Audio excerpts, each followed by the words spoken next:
Hey everyone, welcome to another edition of the Chiro-Factor. Look, we get to do this in many different formats, but I don't think anything beats the live format. So what James and I are doing is actually sitting down with a group of docs in Sydney, Australia. Now this is take 2 because we did the first live audience on day 1 of our best practices workshop. And then on day 2, we took some other questions from the same audience in Sydney, Australia. Let me tell you, the Aussies are a lively bunch. They're super fun, but they're also evidence-based. They're very careful with the recommendations they make and the science they follow. And for that, we commend you. For those of you listening that want more information on how to attend the best practices, we'll be coming out with some dates for 2026, but our pilot cities are done at this point. We did our 3 samples and we love the results. And more importantly, the docs love the results. Where this came from is your feedback off of this podcast. So if you're loving it, don't be afraid to shoot us some private message, some individual messages, or even comment down below. But if you do love the podcast and you haven't yet been to the best practices seminar, then make that a priority in 2026. When we announce the dates, you'll be the first to know, but definitely get yourself there because it is a shift of a weekend. It's just different live, and the sound bites you get here virtually are just reinforced with the energy and the passion in the room to put you on a whole different trajectory. The reason is we know that there's many factors in healthcare, but the X factor quite often is the Chiro-Factor.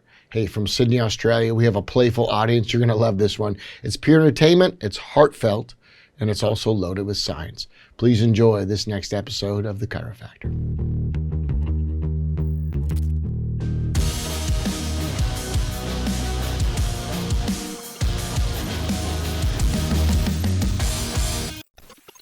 Hey everybody, welcome back to the Chiro-Factor podcast. There's many factors in healthcare, but we know the X factor oftentimes is the Chiro-Factor.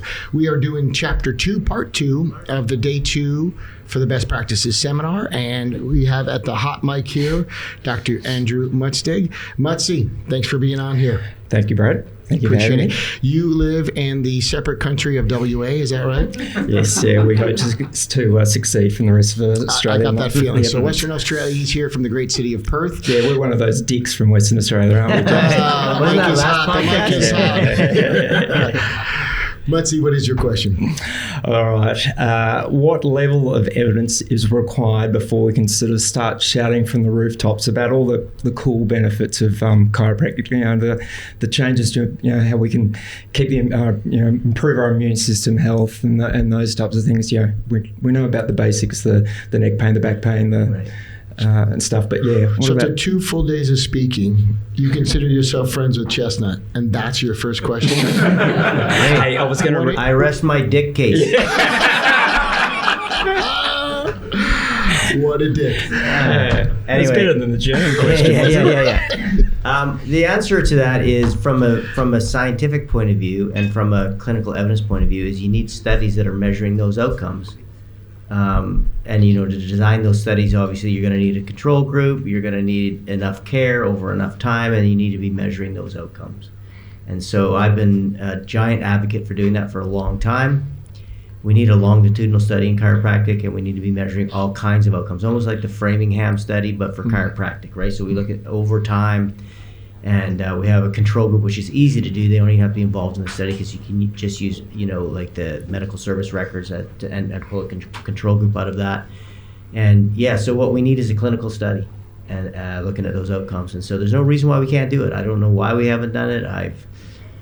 I've tried many times. I actually flew over here and spent a full day years ago talking to the Research Foundation about doing that. So I can't answer why we haven't. I can only answer that that's what's required for us to be able to stand on the rooftops and make those claims. Yeah, I don't have anything to add to that other than my guess would be, and it's just a guess, monetary. If they had the money to do the things, there's a lot of good people with great intent in this profession. There's more and more research coming out. We have some great people supporting it, but my guess would be if we had the monetary means to do that, or if there was a $5 million, fund that was provided by our government to honestly look into it, that would be an abundance of money for chiropractic research that we don't typically have. And so I think the easy answer is money. because it's a very difficult answer when you don't have it. And that's just my guess. Aside from that, I would defer to James on anything else. Well, I would say that many times I've said that I can guarantee you that and before I should say with our database, I know that chiropractors would buck up to do it, and they'd also volunteer their time to be in the study and not charge for those patients. Like, we can get the money. Yeah. It's the will that's missing. We can get the money. I guarantee you we can get the money. Yeah. And I just don't pretend to have a bunch of knowledge in that field. I just don't. Yeah. Ask him a hard one now. Yeah, that's all right. So I'd also just like to say something. Nick's asked me, I think, to do 3 testimonials already. So each time, obviously, hopefully the one's after the other one. Yeah, I know. But no, look, I've thought about it a little bit more. So the best practices seminar, I've known you since 2005. I've known you since 2018, I think it is. So I pretty much repeat verbatim what you guys say up there on the thing. But for someone who doesn't, then the best practices seminar, what we got from you was the certainty, then the confidence, and from you to summarize it, the ability to blend everything that James spoke about, so that we can put into practice through the systems and procedures and a communication matrix, which a lot of the stuff is hard to tell to the layperson. So I think I'd probably say it on behalf of all the room, we appreciate you guys travelling out here. I know what it's like to travel from a long way from where we come, and I know we're not going to get you to Perth ever again. Well, you never know. But no, you're not. Yeah, but we do. We certainly appreciate it. Thank you. Yeah, thank you guys. Yeah. So if you're going to be nice, you can stay at the mic if you want. I didn't know it was going to turn nice all of a sudden, so you're welcome to. Hey, but if the people in the room, if you guys enjoyed the Best Practices seminar, I would love to hear it, and so the people watching knows that this was a kick-ass 2 days. Now that we've done both days and we're done from the room, would you guys say it was worth it to be here for 2 full days? And if so,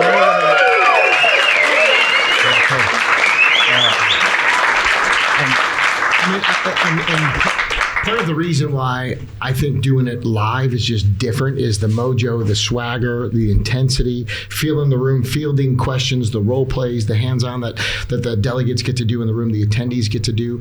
And there's just a certain swagger that he brings live, right? Sitting at a video camera or sitting like this and doing it, we try to give that energy, but it's just different than in the room. So one more time, if you love this dude's energy the last 2 days, just give me like a hoorah and let's let it rip for 30 seconds. And don't forget the jokes as well too. We come all this way just for the sense of Canadian humour, don't we? That was nonstop. That was awesome. Yeah, for sure. So, Andrew, thanks for being a huge advocate for chiropractic. How old are you? I'm 54. So this is my 29th year of practice. So yeah, I love it. So.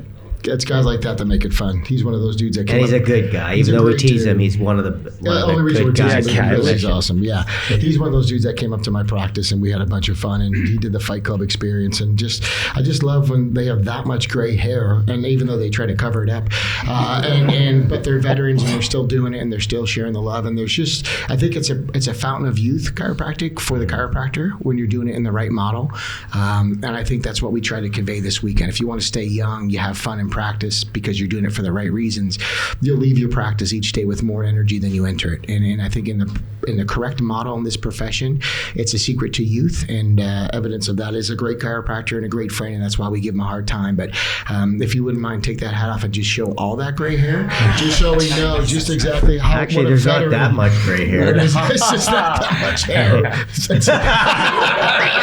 Andrew Mutsey. Thanks for being here, brother. Appreciate it, buddy.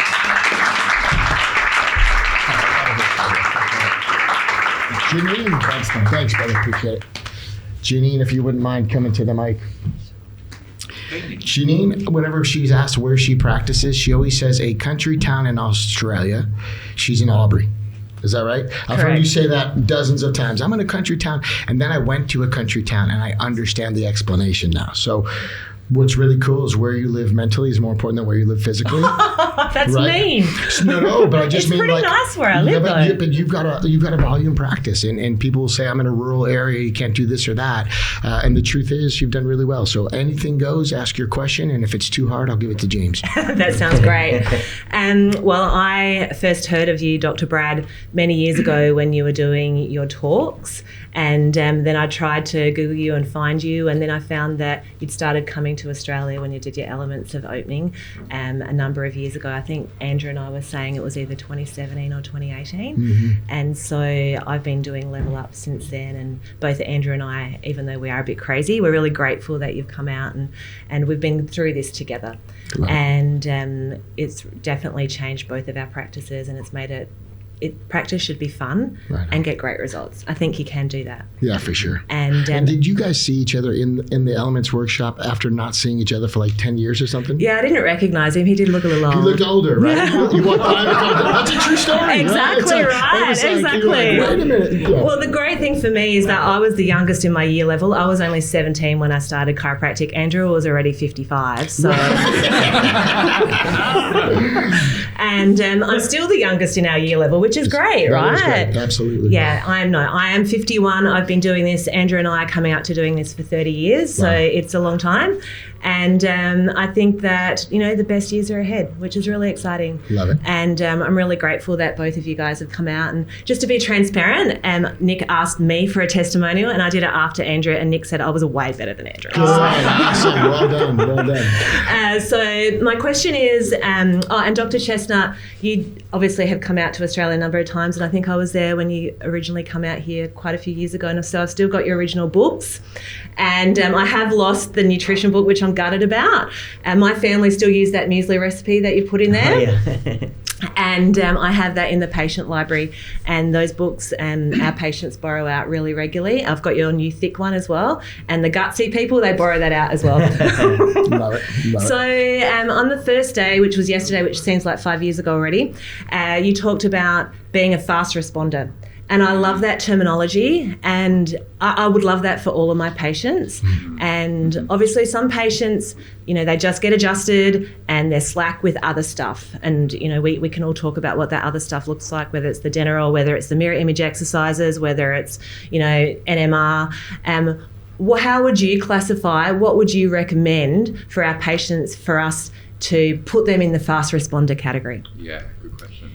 Well, they've got to first of all follow the plan. They've got to show up for their appointments. That's number one. Number two is that they should be doing some kind of exercise at home. Number three, they got to be doing those essential nutrients. The omega-3 and D especially is super important. And then if the Denerol's added to that or what other things you do, but the really real basic ones are show up for your appointments, do the exercises, get on the nutrients so you can start. That's really huge for your body to be able to respond to it. And then the real simple stuff that you can add to that, which is like either the Denerol, but it's like, are you drinking enough water? Are you going for a walk? You understand what gratitude is? Like my thing is, I always teach people how to do gratitude because I like them face down like Brad does in the office. So I always say, I want you face down with your palms up, and I want you thinking of something that you're grateful for before I come in, because that gets you ready to be adjusted. So they start to develop that pattern, and those really simple things will make a huge difference. And then when they get into wellness care, I think you can add some more specific things with some talks and more advice. But you don't, like Brad says, you don't want to overwhelm them at the beginning. But if they do those simple things, by the way, most people aren't doing those. And so, and in all the studies where they look at, like the Haas study that looked at only 50% better after 12 visits, 50% were 50% better. So those, they weren't adding those things, right? It was just chiropractic. There was no exercise, there was no omega-3 and vitamin D and all those things. So you will really increase their ability to respond to that stimulus of that response if you do those things. Yeah, and what I love too is even today you had everybody stand up and do some exercises. There was a lot of moaning and groaning. Really just the movement, 30 seconds here and 30 seconds there, the Y and the W. And some people can't spell. They didn't even get the letters right. It was like the YMCA going on here. But just even getting people doing those things. And a lot of times that just gets patients out of their normal routine, which I think is huge. And then the idea of people coming in and going face down, palms up, and just having that gratitude moment. I'm a big fan of not giving them anything else to do as far as care and active care and home care and supportive care and all of that stuff later until we've done the first 2 weeks of just adjusting. And so no matter what we've talked about this weekend and possibilities and plans of what you can do, we just do the adjustment. What we used to do is do the essential nutrients into the wellness care, and I would wait. And after listening and talking to James about doing that as an essential in the beginning, we moved it up in our plan. So we start that for the first 90 days. And so my thought was, well, it's a wellness thing. And in wellness care, we'll do the essential nutrients. And the truth is, when he said this is what helps you become a fast responder, and it takes 90 days to do that, I thought, well, then we got to bump that thing up. And so to me, what fits in the bullseye and what's outside the bullseye, it's just pretty apparent that it really comes down to essentially what their body can't make on its own and the adjustment which they can't do on their own, and then everything else is negotiable. We're not telling people how to practice, I'm just telling you the best way to practice. And so the title of best practices, to give credit where credit's due, is what James came up with. It's best for the patient, it's best for the doctor, it's best for outcomes, it's best for income. This is why we call the seminar best practices, because it's like the best of the best. And then of course there's the negotiables. You can put other things in it, but if you just stick to this is when you're going to see those things. And I love that phrase, fast responders, early adopters, some of those things, but like really to be a fast responder. And then you tie that into the conversation you had today about the resolving factor. It just makes perfect sense. You start to really kind of decode this stuff, and it's like, man, it just makes perfect sense. And when you hear him explain it, where he's not taking votes, right? It makes a difference in your psyche where you're like, yeah, why would we do that? And why would you offer it any other way? And it's just really cool. And I know you moved the needle this weekend, and I'm happy to continue to pay you the accolades because it was just so cool. I kept looking around the room at everybody in the room and just seeing the faces in the room, and I'm like, I don't know. For me, it was a little bit of Christmas morning, all through the day, because you could just see the light bulbs going off. And it's like, throwing a bunch of popcorn on a hot tray. Like, it's going to pop at different times. But at the end of the 2 days, everybody popped, And so before I get myself in trouble, it was really cool. It was just really cool to see that. And that's the same for me. Like, for me, it's like they're not looking, like the looks I get aren't anything except that I get how great I am now. You know what I mean? No, they're saying that. They're not saying I get how great I am. They're saying that in the first person. They're saying, and even the people that came up to me at the breaks, it's like, I thought this was another wheelbarrow. No, it's not a toasted Jimmy yet. It's not a toasted Jimmy. But it's it's like the whole point of it isn't that they come out going. I mean, obviously I'm cocky about it and I joke around. But they think that they understand how great they are. That's the main deal for me. And so like people were coming up to me and just saying, and I could see it in their eyes, and they're like, we are the most evidence-based. Like we do have the best product. We do, we do give people the best chance. Our care plans are evidence-based. Like all of these things, that just allows them to do the things that you're telling them to do freely. Because before, if you didn't understand what you learned today, and Brad's telling you to do all this stuff, you can start going, well, that feels like sales. I'm not sure if I can do that. And now you realize what Brad's telling you is exactly what the evidence supports. And now you give yourself permission to do it full out. And I think that's the big part of it. And I love seeing chiropractors have greater self-esteem, because you get beat down all the time from the moment you enter chiropractic college. And that's the biggest jag for me, is just see chiropractors feel good about themselves, because you deserve it and you're heroes and you save lives every day.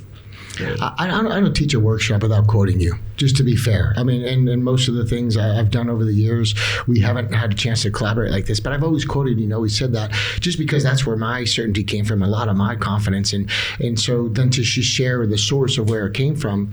But at some point, you're right, there's almost this like, yeah, but is he American? Is it going to work in his state or his country?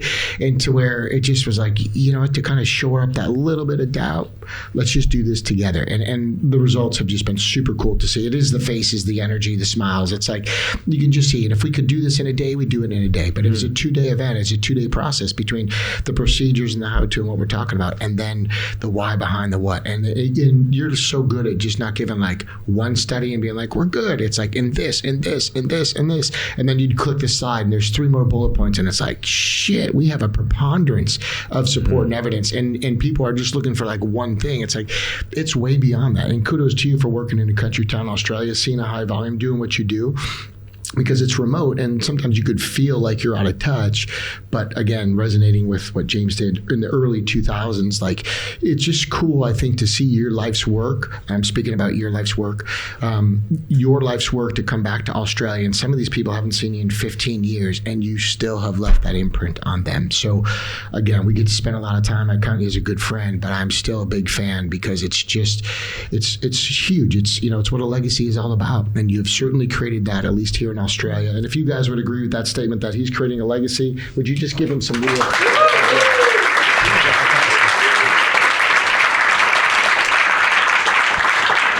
Because there's many times you're in airports and you're questioning what's going on. And especially if your flight's been canceled, you question, what the hell am I doing, right? And the answer today is you're changing people's lives who are then going to go change other people's lives. And so the thousands that are touched, man, it's just really cool to be around you. And also off camera and off the stage, you're the same dude. There's no two differences in the sense that you're a little bit more humble off stage. And I just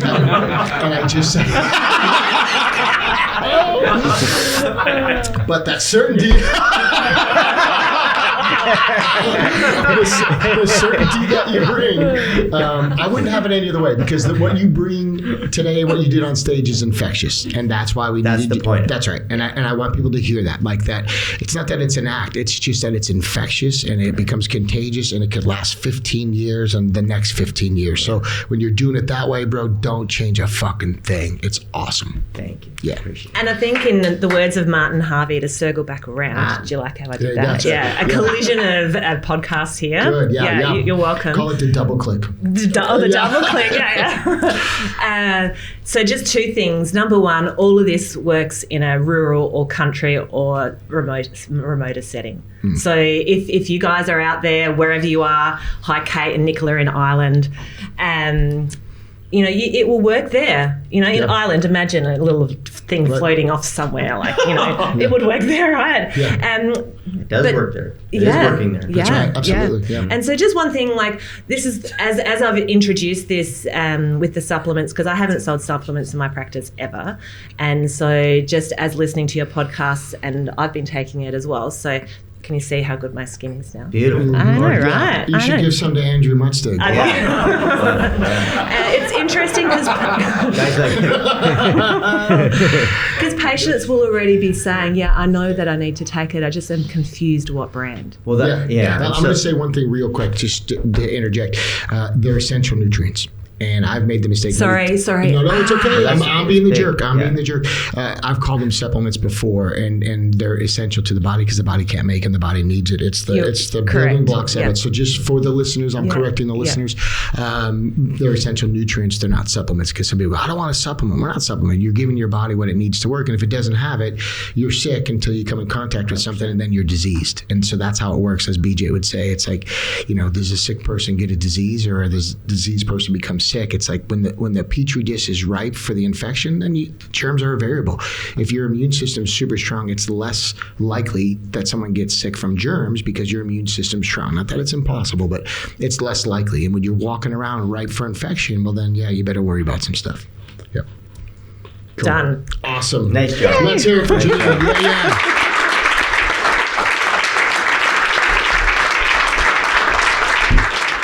Hey docs, it's undeniable that this is the time to get out into your community and start doing talks again.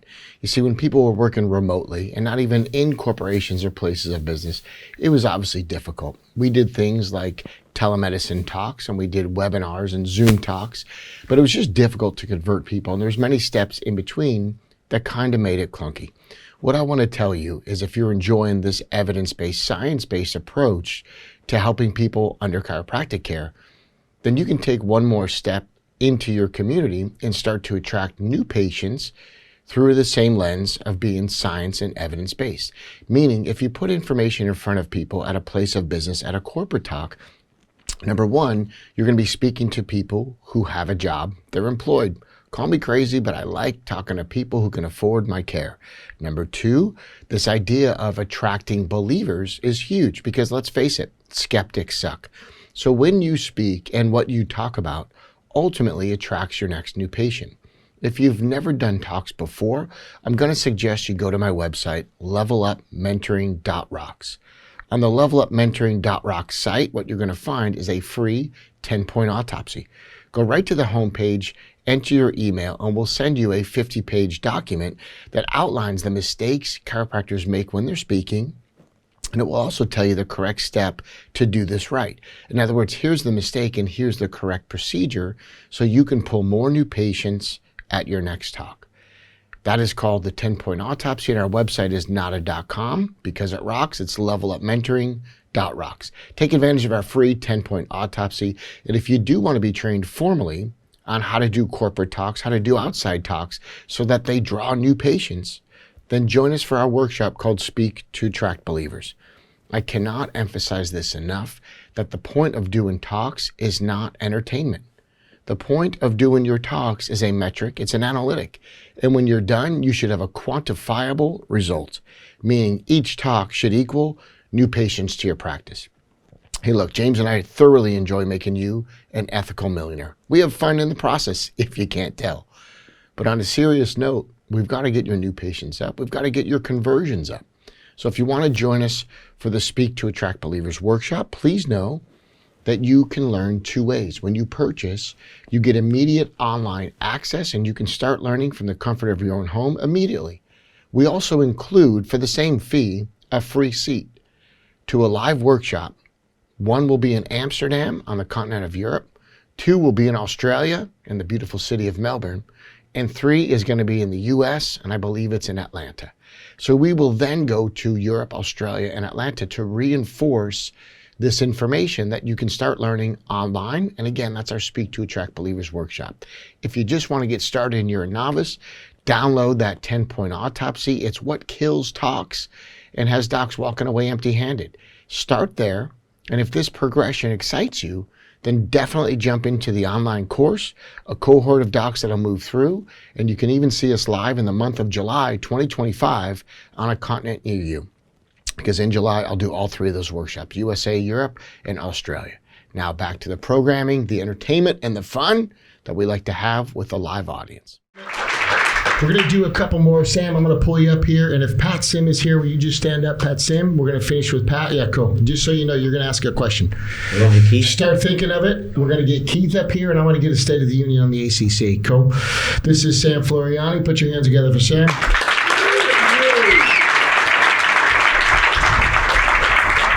All right. I know your parents really well. They call Jen. Definitely Simon and Jenna, my parents for sure. And my nephew and niece over there. My brother and sister right now. So thank you for that. Appreciate it. So, question. My question. We're not asking him. Just so you know how this works. You ask it, we'll answer it. You were just staring into my eyes there. I got excited a little bit. So, anyway, my question is nurturing the young of our profession. Why is that so important? If we don't do it, where do you see the profession in, say, 10 years or 20 years' time? I'm going to throw that to you because that's been a discussion in travel a little bit, like the younger generation of our profession. And that, I think, will segue into Pat really well. Yeah, I think we have a bit of a lost generation in chiropractic. Like, I think if you talk to some of the so-called old-timers, like, Andrew, guy, aka Keith Richards, you know what I mean? Is that I think we have a real solid group of people who are probably 50 and above, right? Mm-hmm. And then there's this, like, not all, of course, right? But there's just seems to be this kind of lost generation that got really pushed away from the adjustment towards acceptance and physical therapy modalities and all these other things. But it's kind of like, it's almost like the younger generation is quite conservative, like politically in a lot of different ways, right? They're just more kind of traditional. It's quite a surprise when you look at it. And so I really feel like the future of the saviors of our profession, the ones who are going to stand up, are not the middle agers. It's the young that I really see. And I was really, as I said many times, I'm really, really pumped to see how many young faces in the crowd. And like, they're just so damn excited. because they're starting out and they're ready. But when they can start out and get this information early on, they're not beat up for 20 years, Right. because they get that suit of armor early, and they have that resilience early, and they just know how to get through the bullshit early. And I think those are the people who are going to end up pushing us back towards this idea that what we all have in common is that we know that the adjustment is the most evidence-based intervention, not just for us, but in terms of anything for non-cancerous, non-infectious, non-major instability spinal issues. And so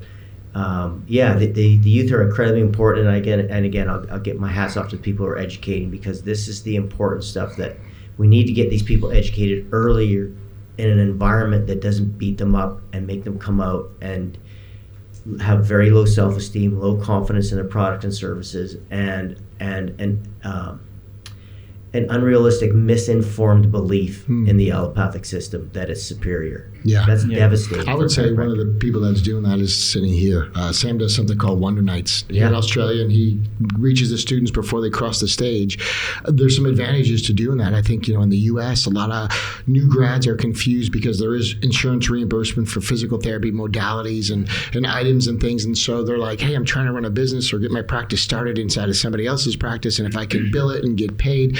So I think there's a little bit of confusion on that too, because it's like, hey, if I can make an extra $17 a visit by billing this PT code and doing the code, I'll just add it to it, and so there's a little bit of a blurred line sometimes, in my opinion, that are you doing it because it helps the patient, or are you doing it because it's beneficial? And then what's refreshing to come here is there's less of that confusion, in my opinion, again, where you're not being reimbursed for physical therapy modalities or codes or insurance reimbursement, so they're less inclined to want to do any of that, and it is more adjustment centric. But he's been going to schools and talking to the students, and so these Wonder Nights that he puts on, he just basically shows up and provides some beer and some pizza, and that's putting it very, very simply. But there's got to be a message and an excitement that he's just got that infectious energy. I met him when he was practicing in northern Italy, and now he's in Australia, and he's just always been a giver, just kind of a guy that just gives back with no agenda. And for some people, they're going, hey, what's going on? But it's admirable what you're doing. And I think a lot of the young docs that are here, because they've done some of the weekend training with me, but they were introduced through you, and so I really appreciate the work you're doing. Can I ask a question, Brad, about in America? Because I'm sorry to interrupt. That's okay. But it's your podcast. So, can you tell Andrew that? That would be I was shocked when he said 52. I was like, not 72. All right, Keith Richards. Exactly. It's the 5 packs a day doesn't help. So because I want Brad to address this, because in Canada, you're not getting paid for the modalities. You're just doing them for, I don't even know why, but whatever. But let's just say you are getting paid for them. But here's how I've always looked at this, Brad, and I'd like your opinion on this. Is that, I don't know how long it takes to do a modality for $17 from insurance. I'm going to guess it's more than 5 minutes, right? So that was an adjustment gone. Right. So how much do you get paid for an adjustment? It's got to be 70, 50, right? Yeah. So why would you take 17 for 5 minutes of rubbing shit that doesn't work versus 50 or 70 for adjusting another patient that does work? I don't understand what the how do you get that value? Yeah. Let me do this. Let me just slow it down for 2 minutes and answer that head on. For anybody who's listening that is a student, I would say this. The people in my practice and what I teach other doctors is I'm only accepting people into my practice that will fit the model that I run. So I think that's really important, the context of this. Because if you say, oh, you're just racking and cracking people 1 per minute. No.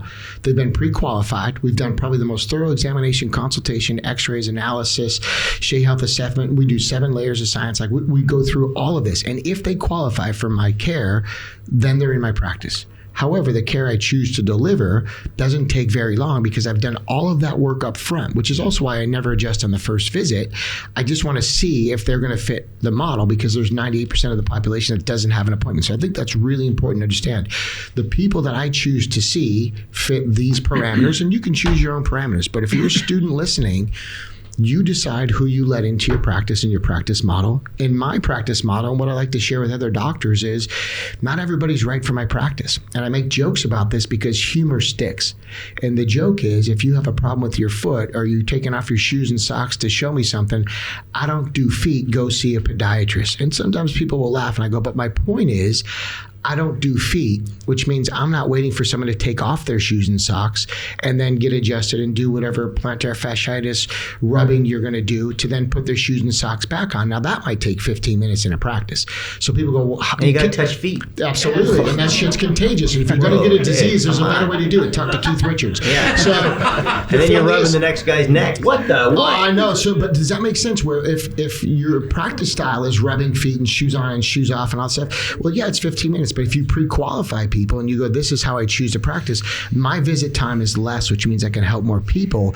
And it's not a substitute for better care. It's just that I qualify people for my care. So then you say, well, how come you can charge $70 for a 2-minute visit? Because I'm paid for my expertise. I'm not paid for my time. If I'm paid for my time, I'm a therapist. If I'm rubbing feet for time, I'm a therapist. If I'm rubbing muscles, I'm a therapist. You went to chiropractic school to be a doctor of cause, doctor of chiropractic. So you're paid for the adjustment. And if you talk to a dentist, they can pull a tooth slow or they can pull the tooth fast. It's totally up to you what you want. But in my practice, I know people want the adjustment quicker, not slower. They would prefer fast visits, not 90-minute visits. So just for the students listening, what's really important to understand is I wouldn't trade $17 for $17 for a $70 adjustment. But also, I know the benefit to the patient comes from the adjustment, never the therapy. And you buried that this afternoon.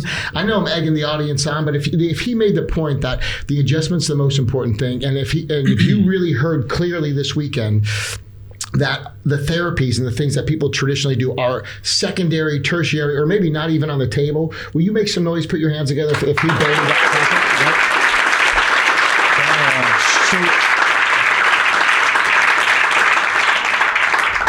You guys are awesome, by the way. Thanks for doing that. But so just to be clear, this isn't like I'm being dismissive of the therapies and they're beneficial. No, they're of no benefit. And if people want to know that answer, come to the Best Practices seminar. But you made it clear that isn't. And so then you make time for what's in the circle, as you described it, and it's the adjustment. And therefore, why would you take $17 extra for 15 extra minutes when I could probably see an extra 10 people in that time frame? And I'm just thinking of the results. It's not even a monetary conversation. However, if the reason for U.S. students who graduate bill insurance is for extra money, I think we've just negated that too. There's no therapeutic benefit. And now we're saying, hey, listen, there actually isn't even a monetary benefit. If you can get really clear on this, I'm hoping that little 2-minute slow discussion. Because I think there's two issues, right? One is what's the financial issue, and the other one is what's the therapeutic benefit. And once you realize there's no therapeutic benefit, by the way, which you buried. I mean, you buried. Yeah, there's not even a question, dude. It's not. I mean, it's not maybe. And so my thing is like, if you're saying, well, I can make $17 extra from insurance. It's like, well, yeah, but you can make more money adjusting something. But the real issue, the ethical issue, is the fact that they're not getting any benefit from more time or more therapies. And so after you've adjusted somebody, what is left for them to benefit from you yakking at them or rubbing them? Yeah. And if it worked, I'd probably teach it. Right. If there's any evidence for it, I teach. But the reality is, the only reason why you think giving the adjustment isn't enough and you have to do more in the visit is because you are not aware of the literature. That's right. Hey guys, That's right. So it's two things, right? One is the financial, but Correct. more importantly is the therapeutic. If there's no therapeutic benefit, then it's like, then you're telling me the $17 extra, like, you're wrong on two accounts, two very important accounts, and their reason for doing it is financial. And actually, there's a better answer. And therapeutically, you should never be doing things that don't help the patient. And you clearly pointed that out today, time and time again. So I feel really good, but I just want to slow it up for that. Oh, you're still here. I was just wondering. The question that I asked before about the nurturing the young, I was wondering if we could just touch back on that, because your answer kind of half got there, but I was just liking to hear. All about you. Well, I was hoping to kind of make a change for the future of the profession, and particularly the chiros you said that are 40, 50 years of age now, that have maybe not be the ones to make the big shift for our profession for the future, but that 20, 30, 40-year-old kind of young student that may be the catalyst for some serious change in the next 2 decades. So my question would be, okay, how do we nurture them better? First of all, would be the next generation, but then also those docs that are, let's say, a decade or two out in practice with experience, why should they be helping the next generation, whether it's going to be supporting at seminars or having students observe them, or just literally giving them the time, the talents, or the treasures to support the next generation? What do you guys think about that? Well, here's what I'm going to say about, that's the problem with that generation right now that has gone through 20 years of lack of success, is that they don't feel a need to support the profession. The profession wasn't kind to them in their eyes. And I don't think they feel this real need to pass the torch, because they don't have a torch to pass. That's one part of the big problem. The flame isn't lit. Exactly. And so they don't have this desire to sort of pass it on, whereas I think you're going to be more likely to go to the 50 plus generation who are going to really want to pass on, pass that torch and really support the younger generation, because chiropractic has been good to them. It's really hard to be loyal to chiropractic if you struggled for 20 years and it wasn't good to you. And now you're going to get out and you're like, it just was like, you maybe question whether it was the right choice for you. That's a very, very difficult position to be in. Well, from an example of that would be, we run these events in Australia, and we've had Brad speak at a few of them, and literally, this guy's really old over here, and he's kind of got that 50 plus kind of attitude. And the fact that these students are hearing his energy and excitement, they're jumping on board going like, wow, who is this guy? Can I get more involved? So that is a huge catalyst for some of the growth here in Australia. And that's kind of what I'm excited for, hopefully seeing more students getting excited by the real old guys in our profession like you two. Yeah, so listen, give me a high four.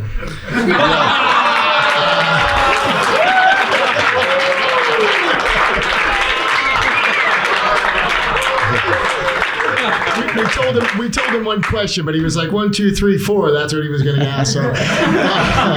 So Sam runs a seminar, the Innate Summit, and at that seminar, I think a lot of people get their spark lit, and you've run people through on the stage to do those things, to where maybe they're going to hear the message for the first time. And that's one of those things, putting it out there and then seeing people get excited and having it come back. There's a number of different ways it can happen, and that's certainly one of them is, hey, you're having a seat at a seminar. But just to kind of answer that convoluted, long bullshit question that you had, I would just say I'm a big fan of having people earn things. And sometimes the entitlement when we gift and give and do things for free, and some students have their hands out, but they don't want to play full out. Or I've seen it where we give seminar seats away, and I've seen you do this at the Innate Summit. You give free seats, and they turn up for day 1, and they go to the bar and they get hammered. They don't show up for day 2. We blacklist them. I mean, to me, it's like, look, if you've been given an opportunity, you didn't maximize it, that doesn't make the profession better. It just creates entitlement. And so I'm really careful with that too. So if you're a listener and you're the recipient, like, have some manners. Write a handwritten thank you note. Don't just shoot a quick text. Send a note. Make sure you follow up.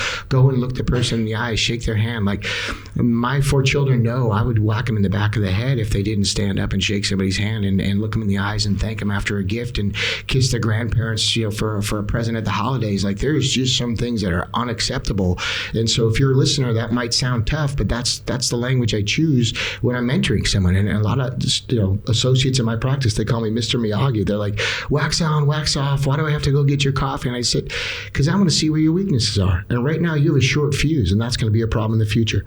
You've done a couple favors for me, and all of a sudden I owe you something. That's going to be a problem. We need to work on that. Does that make sense? So I'll drill into them. And it's like, if you want to learn, you're going to learn the easy lessons and the hard lessons, but I just don't want the entitlement. And I think if we are going to light the torches and pass it on, it's going to be from the people who appreciate, can show gratitude, know to give back, and thank the people who do that. So I think for those people listening, if you're giving gifts, and there's a lot of givers in this room, make sure you do the right thing and circle back. And that attitude is what perpetuates, not entitlement. It's the gratitude. And so be on that side of the equation, and then we're building a stronger future. We're not creating people who have their hands out for extras and freebies. They're willing to do the work, and then they're also willing to pay it forwards. That's what I really want to foster, is if they're appreciative, I know they'll do it for somebody else. That's what I want. Not takers, but people who are recipients who then become givers. And that's the reason I'm tough on that conversation. Awesome. Great Thank you for response. those long questions. Now you're done. Thank you, guys. Where's Keith? Hey, Keith, come on up, mate. I just want to add something to that for a second. Is that I think that what got lost is that the people over 50, a lot of them went to chiropractic college and they had chiropractic parents. Like, there's very few people who went to chiropractic college who didn't have, like, either been to a chiropractor or had chiropractic parents, right? So they kind of knew the story. And so those people responded very well to the philosophy because they had experience already that it worked. Right. But that middle generation, that lost generation that I'm talking about, was the first generation that started to go to chiropractic college that didn't necessarily have experience with chiropractic. And that's also the generation that said, I need science and philosophy. And we didn't deliver the science to them very well, in my opinion. The truth. And so the philosophy wasn't enough for them because they said, I can't just believe that. It's not faith-based for me, and then go out and charge people money and do these care plans and, whatever. And so I think they got lost and they got beat up because they, just like I was covering today, they got told to lie about the science. Literally. Yeah. And so I think this young generation that we're getting to is really important that we get to them, and this is why I agreed to really keen on doing this together, is that they need the philosophy, the art, and the science all together because they have expectations that they're just not going to do something because someone told them to. There's a different generation, which I like about them. Yeah, absolutely. And I think when you put the science together with the procedures and the philosophy like that this seminar does, I think that's an answer. That's an answer to a question that's been asked for a long time, but it wasn't answered well. And I think we take responsibility for that. But I think that's why we're going to make an impact. Quick illustration of your point. I went to chiropractic school, and I had 4 or 5 kids in my class who had never been adjusted on day 1 of chiropractic school. Talk about being a disconnect. They just didn't get into dental school, so they went to chiro school. And I was like, wow, just 2 different planets. So there's absolutely truth to what you're talking about. We have Keith here, someone we both love. Good to have you here, buddy. Thank you. Great to be here. Keith is the real reason that we got hooked up, and he was relentless in kind of getting this thing kickstarted. So just to give this guy some accolades, he was really relentless would be a word to making sure that James and I weren't just loose friends and affiliations, that we really started to sync this up. So thank you for the persistence. My pleasure. I'm so glad this is I'm pinching myself moment. James had the All Blacks, you had the Stanley Cup. This is my chiropractic dream. Right on. Right on. James is the world's leading wellness expert, and Brad, you're the world's leading chiropractic communicator. Oh, man. And to have the science and that knowledge with how to communicate it to our clients and get people to say yes to chiropractic care and stay with us it's game changing. Yeah, so he's the number 1 wellness guy for sure in our profession. Like, just hands down, he's got that stuff wired. Like, you were naming studies and years without even looking at slides today. I'm like, he must have nightmares. Like, just looking at like journal articles, 2008 and Salt McCauley, and I was just going, how does he do that? So I'm in awe for sure. Yep. Yeah. Cool. So I have a question around allodynia. So my question to James is, what exactly is happening? And my question to you is, how do we sort of communicate it and deal with this? It's very powerful when you're palpating someone and they can feel the subluxation that normally they don't feel it, and you say, well, that's what a subluxation feels like. But you get those people where their spine is like a rock, right? It's stiff as, there's the end feel is like a rock, but they don't feel anything. So what exactly is happening in the nervous system where they've lost that feeling? You go first, yeah. Okay, so one of the things that's really interesting is if you do imaging, and what we know is that imaging is very poor predictor of who's in pain. And there's a couple of reasons for that. Like, you can have total degeneration. So they've had inflammation, but the body does habituate. Right, our body does. It's almost like walling off a tumor. You know what I mean? And so eventually, what happens is, and some people are better at it than others. There's variables involved, but the reality is, those people who are really stiff are really sick. Right? Would you? Everybody agree? Yes. Like the people who are right. It's like, I call it rigor mortis. Right? Yeah.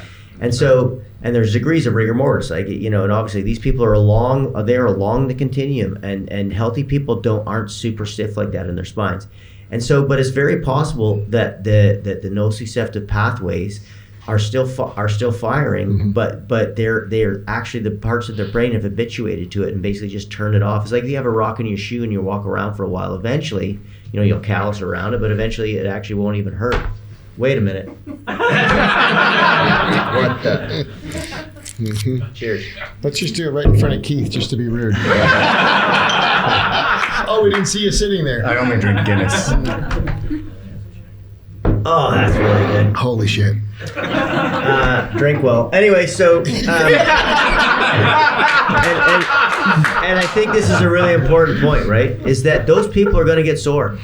Yeah. Those are the people who are really most likely to get sore when they start care, because you're going to fire off an acute response, which they need to heal. You cannot heal without the acute inflammatory phase. And so, and it's supposed to be 72 hours, but for a lot of people who are that pro-inflamed and are that unwell, it's going to be more than 72 hours because they don't have the omega-3, they don't have the D, they don't have the resolving pathways going. They've got they're slanted towards the M1 macrophage and all the other stuff that I went over today. But yeah, it's not that unusual that people who have been that chronic over time, it just won't be as tender, but it will get tender after you start to adjusting them and they get into that response. Right. Yeah, we had a patient even before I jumped on the flight, probably 2 weeks ago, that had total fusion in the thoracic spine. I said, "Is this painful?" And they said, "It was for a while, but now it's not." And so to your point about habituation, it was almost like it was, and then it fused, and then now it isn't. And it's like, all right, well, that's a resolving path. And you wouldn't want them in pain. Right, you just wouldn't want that. My explanation from a communication standpoint is we know anatomically, sensory nerves in the body are the smallest percentage of nerves, less than 15%. Some people say less than 10%. But the bottom line is, why would you base 100% of your health on how you feel when the sensory nerves represent less than 10% in the body? The pain nerves. That's right. The pain sensors. nerves. That's right. So it's just bad math to wait for pain to tell you what to do. And then all the reasons you gave with the brain and the nociceptum stuff this weekend, it's like, so pain's just a really bad predictor. But for patient education, a quick soundbite is, listen, if you have 10% or less of the nerves in your body are sensory nerves for pain, why would you base 100% of your health on that? Let's go left side down. We're going to clear that lumbar. And that's just like in motion. Does that make sense? So I would say that as I'm going from like thoracic to lumbar. So let's go left side down, So as people say that, like I probably say that a dozen times in a day, and those sound bites are they just stick with people. I didn't know that my nerves aren't 100% for pain. I go, no, the most important nerves are the autonomic nerves. Auto means self-regulatory. Let's go right side down. So I'm educating as I go. And you just have to own it like that. That confidence equals competence is huge.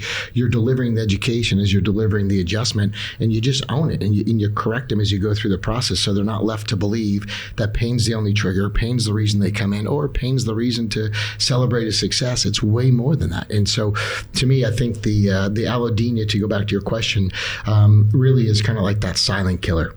Right, it's the thing that they don't feel till they feel it, and yet if it's below the surface, that is a huge value we can provide the patients, is correcting it before you feel it.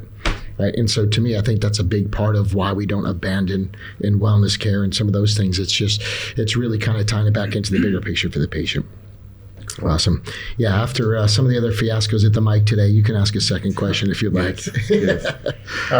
No question. I just wanted to kind of publicly thank James. He's helped me a lot over the last couple of years, and Brad, you as well, getting me on track again. But one thing in particular was with the white paper that James has written. As much as you want to share on that, take your time. Yes. So over the years, I've been audited from insurance companies, and in the past, it's never been an issue. So I've been pretty confident with the SHAs and documenting my findings that there isn't an issue.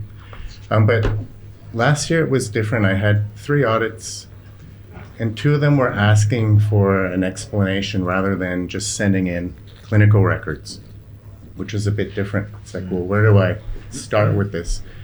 And they wanted me to justify my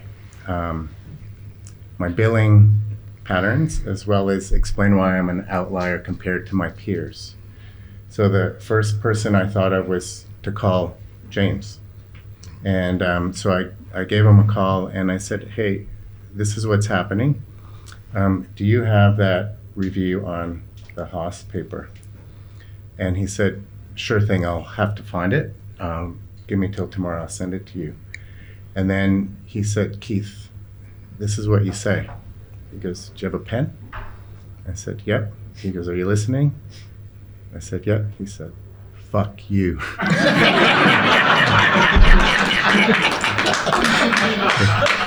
True story. Let me just ask you this. Did you write it down? I'm like, what? You're such a good student. I can see you being like, how do you spell that? I also got an email from my solicitor, and she said, just gather some evidence on your care plans and what you do, just so we can put that in as support for your letter. And I said, oh, by the way, I've got some coming, so they'll be here tomorrow. So a couple days go past, and I didn't hear from James. So I'm like, oh, what's he doing? So I messaged him back. I go, how's that research review coming? He goes, and he didn't say it. It was in a text message, but I could picture how he said, I'm writing a white paper for you, right? I'm like, what? So he actually, rather than just giving me a research review, he sat down for days and he wrote this white paper with all the evidence on dosage of care and justifying ongoing care and so forth. And I sent that off to my solicitor, and she's like, wow, she was blown away. You know, it's like, wow, great timing, and what an amazing friend that you have. And, you know, so I just wanted to just point that out, that James, I've known him for a long time, since 1996. And he certainly is a guy who walks his talk, and he stands up for the little guy, right? Yeah. One thing that he hates are bullies, right? And, you know, I'm like you, I'm very introverted. You know, I don't like conflict. I know James doesn't like conflict either, but he can certainly handle himself and take care of you. He's, you know, taking me under his wing, and I look up to him like a big brother too. Yeah, that's right. I think you're older than me, so I can call you a big brother. I got older on this podcast. I'm not quite sure how that happened. Just so you know, we used to be friends. And just pick up a pen. I got a couple words you could write down too. And it ain't good luck. It's the same thing James told you to write down. Let's hear it for Keith one more time.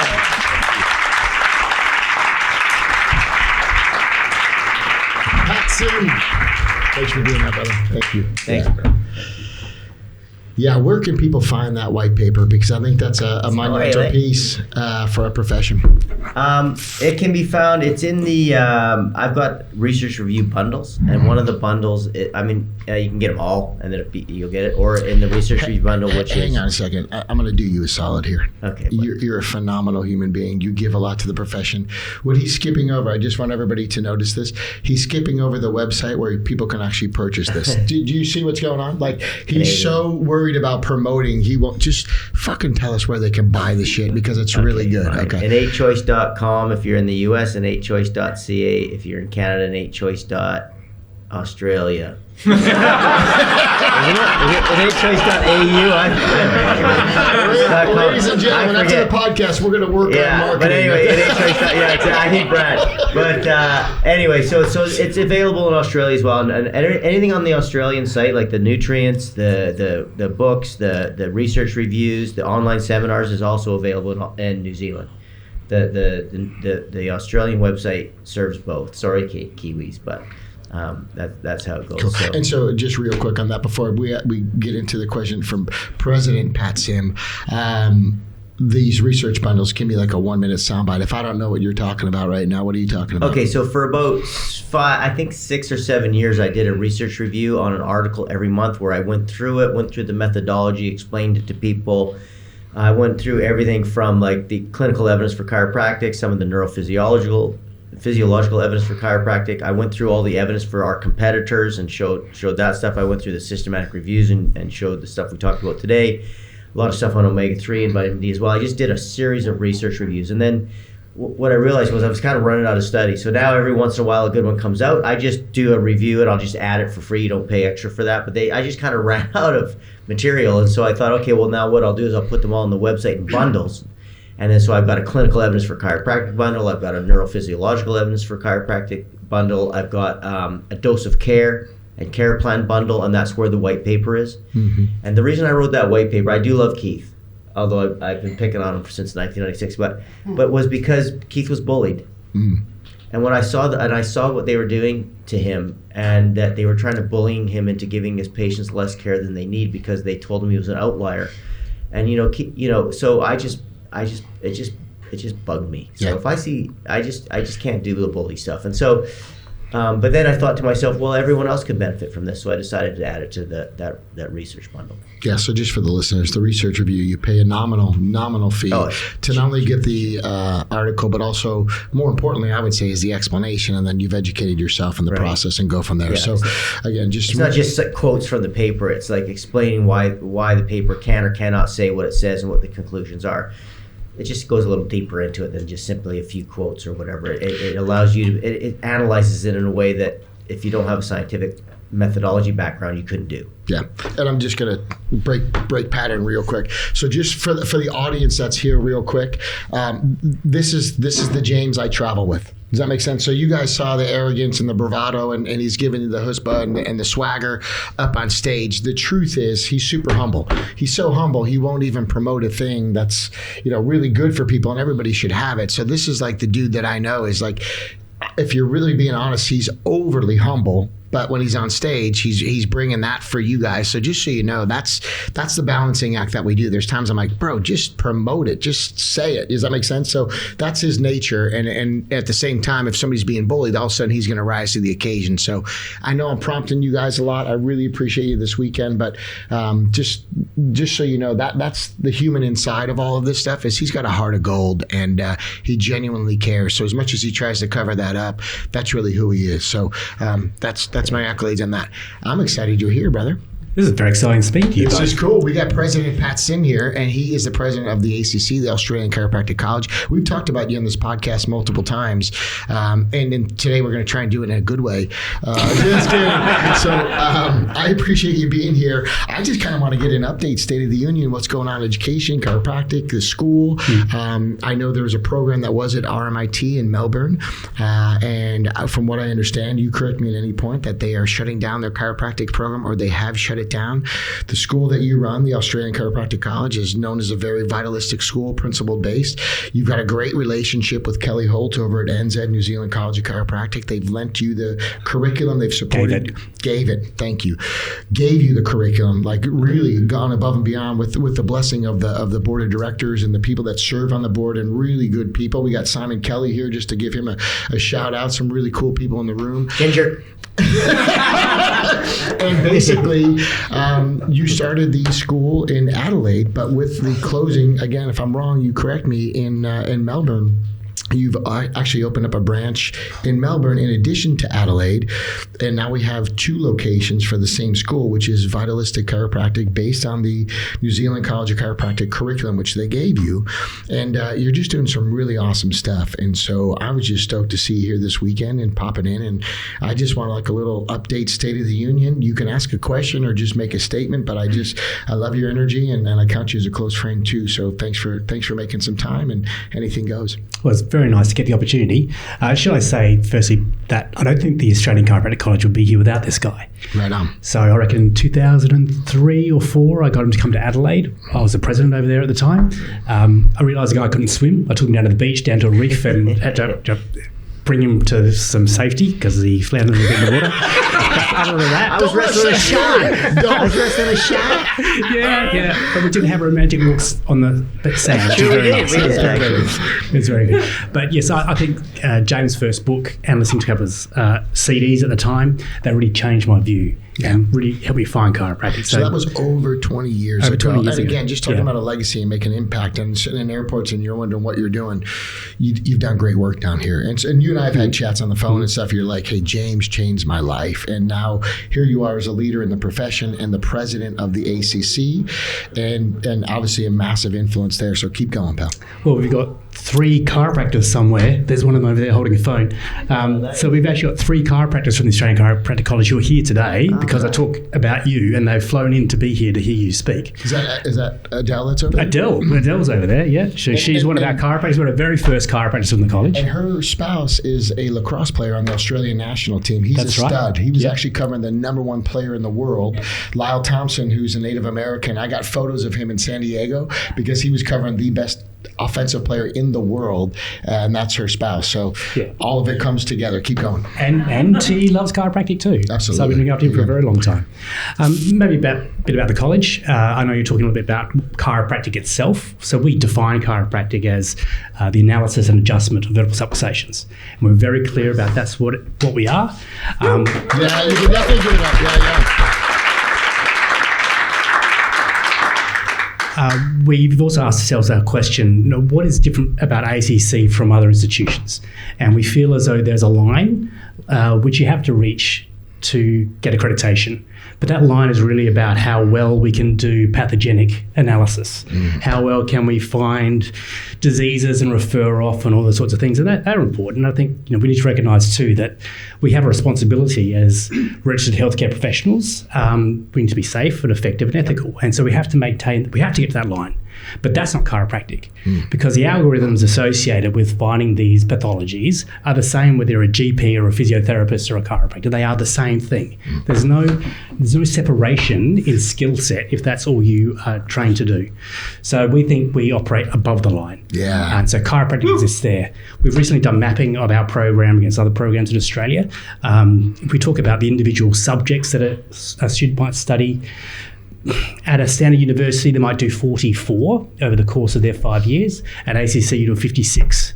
And that extra 12 units, which effectively a year and a half squeezed into those 5 years, is all the philosophy, it's the practice management, it's the technique, and that's what we get at ACC. Yeah. And to make sure it's all integrated, we then set up these things called the 4 realms, which is the philosophy, the science, the art, and the practice of chiropractic. And we have people who head each of those things. They report directly to the president to make sure that stuff is coming together. That's cool. So that's where we're at. We're at about 180 students, I think, now. We've taken in 62 students in semester 1 of this year. That's across both Melbourne and Adelaide. So to us, that's got to be a huge win. Yeah, that's our biggest intake ever. That's awesome. Adele, who's started with us in 2020, and 2020 is not known for ACC launching its program. It's known more for COVID. So she was one of 10, and we had to suspend everything because of the world went crazy. Talk about a shit time to open a new school, and yet you guys persevered. Well, it was amazing. Like we thought we were done, but over the course of that year, the profession found another $1 million. They donated $1 million in the course of 2020, when a lot of them were struggling themselves with practice and shutdowns and lockdowns and everything else. It was incredible. Yeah, absolutely. And I think it shows how much Adele is wanted in the profession. That's right. Because they want something to represent chiropractic. That's right. I'm a chiropractor. I see myself that way. I don't see myself as a president of the college. And I think I'm representative then of the rest of the chiropractors who feel this way about what we do here at ACC. Yeah. For us, it's about an identity. It's not about an education. The educational part of it is just a means to an end so that we can produce people who can actually look after the public. I love it. It's an identity, not an education, right? Yeah. That's a who you are. And that's a success recipe for the chiropractors listening. Just being a great chiropractor is more important than doing chiropractic. Where you check in, you check out. It's a being. It's a way of life. It's a lifestyle. And I think that's huge. That's the focus of the school. I love the concept of being above the line. You know what I mean? Below the line and above the line. It's like how much respect does it take to come out of that school and be proud of the education that you had? And it's going to shift Australia. There's no doubt. Well, there's a bloke who used to talk about, imagine someone swimming in water with a backpack on his back and he's got lots of rocks in his back. Above the line is where survival is. Below the water line is where you die. So we got to get above that. What I love about that, Patrick, and I just got to give Patrick, I love Patrick Sim, right? Yeah. And so we've known each other a long time. We don't get to see each other very much, but when we did bond when I came out to Adelaide, right? And he brought me out there. I was on radio, I was doing a lot like Patrick was on it back then, and so this is nice for me, man, to see you again. And so you flew. I mean, we talked email, and we're gonna have some dinner, and it's gonna be awesome. But what I love about that is that in the allopathic model, what you have to understand is that diagnosis is everything. So I often say, if you get the right diagnosis in medical school in clinic, when you're doing your clinical work, you could get the right diagnosis. All your patients die, you get an A+. Because it's the diagnosis that counts. And that's all that stuff below the line, which is And this is where chiropractic has gone so wrong, right? And chiropractic college has gone so wrong because of like the accreditation process and all these things. They get so focused on diagnosis and be able to diagnose. But none of that is an intervention. None of that gets people better. Diagnosis does not heal people. It does not help them. And so medicine is so diagnostic focused that they're like, well, all these people are dropping dead and they're sick and they're not curing chronic illness or anything. Yeah, but they diagnose really well. And that's the stuff below the line. And the fact of the matter is that, yeah, that's what you need to get your license. And of course, we do need to be safe. We do need to recognize if someone is like, got cancer or they're, there's a lot of things that I get that, right? But none of that stuff is about getting people well. And so that's become the focus, and there's no above the line in some of these schools anymore. And so the fact that you recognize that, yes, fine, we need to be competent in those things because, I get it. But the reality is none of that is going to be about healing people or preventing illness or keeping them or getting them well. And then if you go above the line again into the chiropractic side of it, that's the first time I've heard you describe that way. And I just think it's fantastic, man. I'm proud of you. Well, thank you. That means a lot. Yeah, absolutely. I've been to the school. It's fantastic what you're doing. We've just moved too. Oh, that's so cool. Yeah. I just think, it's just like talk about being a rebel and a trailblazer. And I had the pleasure of interviewing one of the most fantastic chiropractors who ever lived and walked planet Earth. And he's absolutely had diplomacy wired in, and we lost him a couple of years ago, and that would be Gerry Clum. Yeah. And Gerry Clum told the story of Sid Williams, who said, hey, boy, you're going to go out there to California, you're going to open a school. And I think Gerry Clum was 29 years old. They gave him the keys to a Cadillac, and he said, I got some bits of advice for you. There's going to be 2 imposters in your life, boy. There's going to be success and there's going to be failure. And he said, neither one stays too long and neither one should be celebrated. You got to keep moving forward with the school. And to me, I just thought, wow, success and failure are the 2 imposters in life. You got to find that middle ground. You got to go through that. And I just see that kind of reincarnation in you. When I heard that story, I was sitting in the woods with Gerry Clum and we were talking. I didn't know that would be one of the final chats that he and I got to have. And when he was no longer president of Life West, he used to pick me up at the airport, and I did a lot of stuff with the students. But he would always pick me up. He was my Sherpa and one of the greatest, educators in our profession and leaders. And he was just such a diplomat and such a fine human being. And we would just go for coffee, but Gerry never drank coffee. It was just to spend time together, and this idea of, I feel like when I come and see you, or I've been to Adelaide and you're going to have Concordia in a couple of weeks, I just feel like I'm getting to relive a really important part of history that I vicariously got to live through Gerry Clum and hear stories about Sid Williams.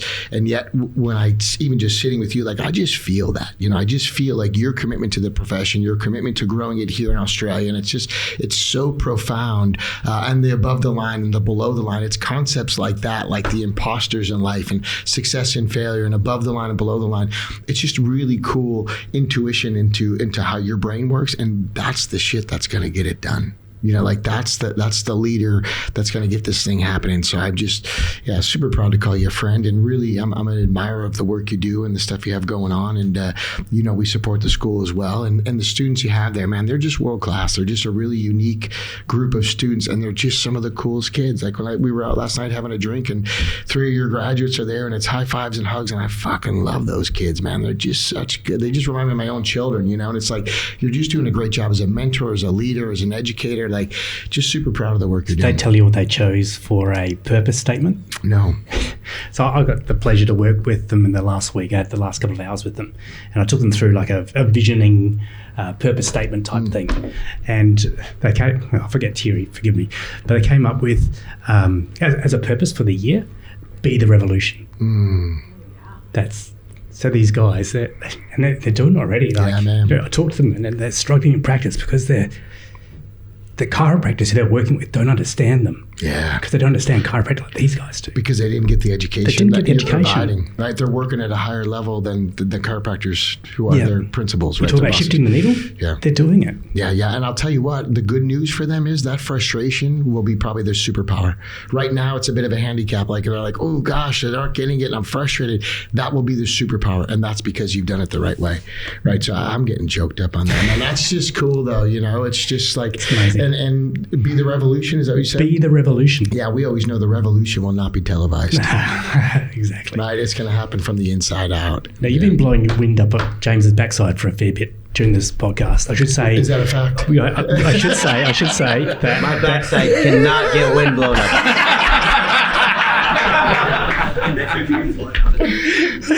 he wouldn't be here without you. My You bad. know, and these guys wouldn't be here without you. appreciate And I hear all the time just what a change you've made in people's lives as well. I think that's worth saying. Absolutely. Thank you. Yeah, so thank you very much, Brad. Man, I'm a hype man for sure, but I can pull my weight, and this profession needs people who are willing to pitch in and support each other and just keeping it positive and keeping it moving forwards, and you guys definitely exemplify that. So, yeah, thank you. And the revolution will not be televised, I think, is such a cool message from a chiropractic school. I went to a school where we wouldn't have heard stuff like that. You know what I mean? It just didn't have that cool factor. So thanks for being cool, and thanks for bringing that swagger to I the got a kids. question for you. Is it a revolution of healthcare or a revolution within chiropractic? What's the meaning of that?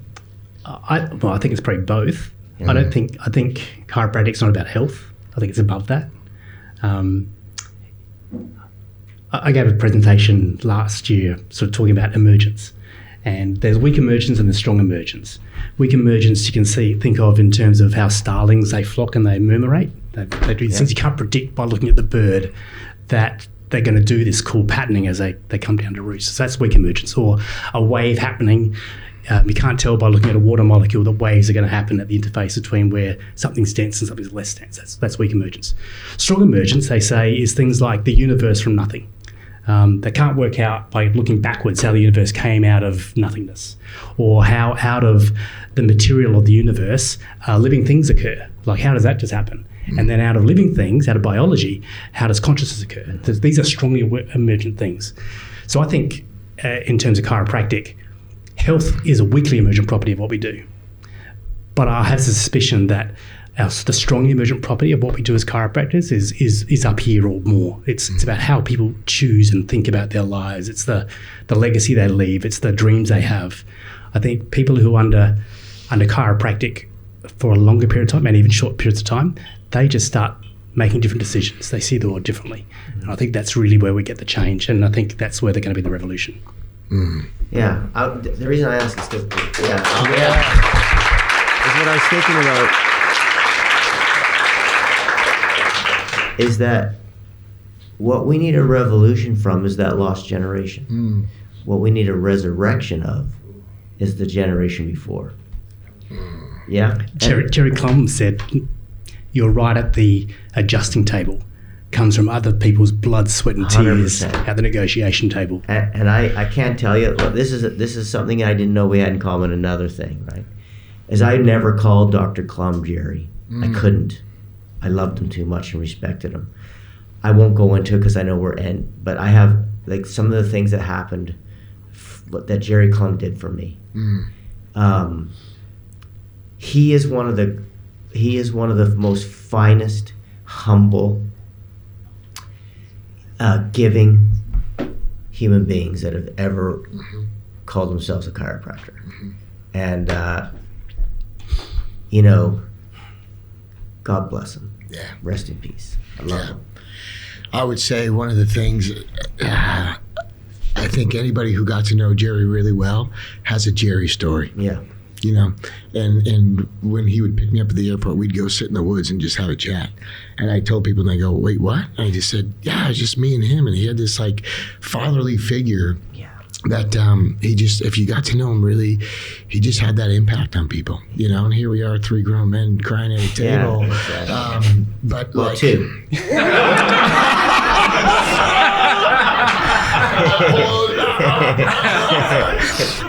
One man and 2, whatever.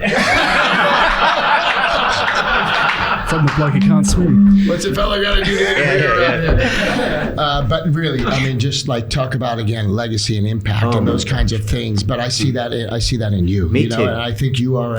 That is the resurrection in Australia. Is the the reincarnation, the reinvigoration of the spirit of somebody like Gerry Clum. And if there's nothing else that you can do to be honored, is to have someone who will exemplify your best qualities after you're gone. And they say you died twice. When people stop mentioning your name and to honor and respect a guy like Dr. Gerry Clum, who then forced me to say, "Jerry, we're friends, Brad. Let's go get a coffee." I couldn't do it, man.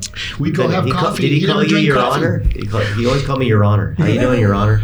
I'm like, it's just funny. It's awesome. I gotta tell quick. Can I tell the other 2 minutes? Yeah. So, So one time, the Washington State Medical Association, or pardon me, Jesus, the Washington State Chiropractic Association, they had this thing where they were going to do at the medical school down there, and they called it like it was complimentary healthcare day or whatever. And so they're like, dude, we need a science guy.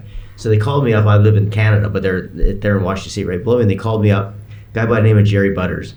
I'm sure it's okay if I use his name, but it's funny. So he calls me up and he goes, listen, dude, we need a ringer. We need a science guy because we're going into the medical school. We're going into the belly. And Butters is a gun. He's mint, dude. Yeah. And so I'm like, and I'd spoken for their association quite a few times, and I was like, listen, thanks for the offer, but I have nothing complimentary to say, as Patrick would say. That was a good joke. And I was like, dude, I'm out. I could care less. Like, it's not my gig.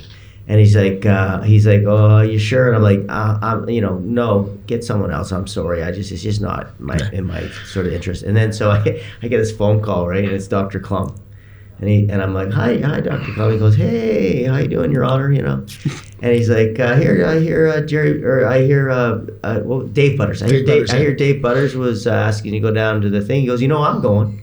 I'm like, that's good that you're going, Dr. Clum. I go, yeah, I just don't have any interest. And he goes, really? We could sure use you there. And I said, Dr. Clum, honestly, it's just not something I want to do at all. I have no interest. I go, the only reason I would ever do it if it was like a personal favor for you. He goes, perfect. We'll see you there. Right? Yeah. And I'm like, okay, like you can't say no, right? Yeah. And so, I mean, it's an interesting story, but next podcast, maybe if you remind me, I'll tell you the whole story of this thing. And that vaccination came up, and it was unbelievable. But it was such a home run that they wanted to redo it. And I'm telling you, man, we literally the students, the questions they asked and the answers and some of the other stuff. It was a cool thing. But anyway, yeah, that's one of my Dr. Clum stories, which was just like, it was just so funny. He goes, yeah, great, we'll see you there. Right. Like, okay, what am I gonna say? Right? Yeah. I would have stopped a bullet for him. Yeah. That's how much I loved him. Yeah, no doubt. I don't think there was ever a time where he and I shared space and hung out together where a week later I wouldn't get a handwritten note. Mm-hmm. Just like a week, 10 days later, all of a sudden there'd be this beautifully handcrafted, eloquent note of thanks and appreciation. The guy took a time, old school, and you Classic. Open it up and there was this just... Lou Sportelli's like that. Oh, I talked to Lou on the phone probably a couple months ago, actually. I get books from him all the time. Funny because when I used to do seminars all the time, I always used to say, listen, you don't know him, and you don't know what he does for you behind the scenes and the shit he eats for you. But you write a letter to Dr. Clum and thank him for all that he does for chiropractic. So he got hundreds of That's awesome. letters from people. And finally he's like, he asked somebody, what is that? And they're like, Chestnut. And he calls me up, he goes, he's so, and he's just like, because he didn't like accolades, right? But I was saying, you don't know what this guy's doing behind the scenes for you and for chiropractic. Like, with the WFC and all this shit. Like, he was a gentleman. Yeah, and just you mentioned Lou Sportelli, just to know, he was one of the guys that got the initial package from Sore Throat, who was Wilk versus the AMA, and there was an insider in the AMA that was feeding Dr. Lou Sportelli, chiropractor, documents and information that was taken down the profession, and without Sore Throat, who was providing the information that then helped us win the case against the AMA, and that was George McAndrews and Chester Wilk, they sent this secret package to Lou Sportelli. So I knew that generation. Totally. And they were just like silent warriors, whether they were in the spotlight or not, they were just going to do the right thing. Yeah. And so I did a phone call recently. Guy Rickman came out and stayed at my guest house. We called Lou Sportelli, put him on speaker, and I'm sitting there with Guy Rickman and going through it. And I guess just for the listeners, if you're wondering how this applies to you or what the benefit is, if you're doing the right thing in this profession, and you're doing the right thing for the people in this profession, your name will be spoken in perpetuity. I just think walking the fine line and working with integrity is your ticket to immortality. And if you're looking for attention and stage time and those kinds of things, it doesn't come from wanting the attention. It comes from doing the right thing in the spotlight or out of the spotlight. I'm really happy to say Dr. Clum and Dr. Lou Sportelli's name because thank you. Yeah, for sure. Thank you. Yeah, absolutely. And the humorous side of this is we were doing the phone call and Guy Riekman's prepping them and getting them ready and asking all the right questions. And, I knew enough about it, but I didn't. And he gets this package and it comes in. He's like, you got to tell him about the documents that just magically showed up at your door. And you have to explain it. And he was like, can you please tell the story about deep throat? And I was like, isn't it sore throat? This is a family show. He's like, tell him about deep throat. I'm like, God, that's not the story I want to hear. You know? He's like, sore throat was this insider, and he goes through it. But like, these are like, I just don't want these stories to be lost either. You know, incredible. Deep throat was actually the informant on the Watergate case. Well, exactly. They call them deep throat. There's another deep throat that you're talking about. I wasn't talking about that. Ladies and gentlemen, it's been a fantastic episode of the Chiropractic.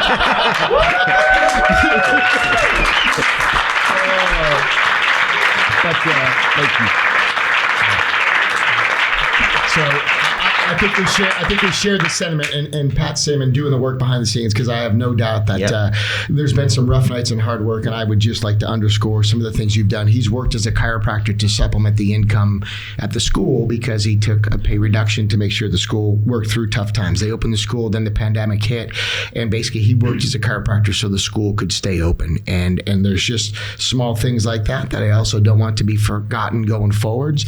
You've already made sacrifices on par with those great people that we just mentioned, and no doubt your name will be spoken in perpetuity. You're doing great work, so thank you, buddy. We count you as a close friend, and you're absolutely a chiropractic legend, so thank you for everything. I'm buying dinner, you're buying drinks? Okay, fine. Just water. Hey, everybody, there's many factors in health. We all know the X factor is the difference maker, and we call that the Chiro-Factor. Until next time, be well, keep taking care of your patients, and I greatly appreciate the effort to come down to Australia and for everybody being here. You guys are fantastic. You're Thanks, legends. everybody. Thanks for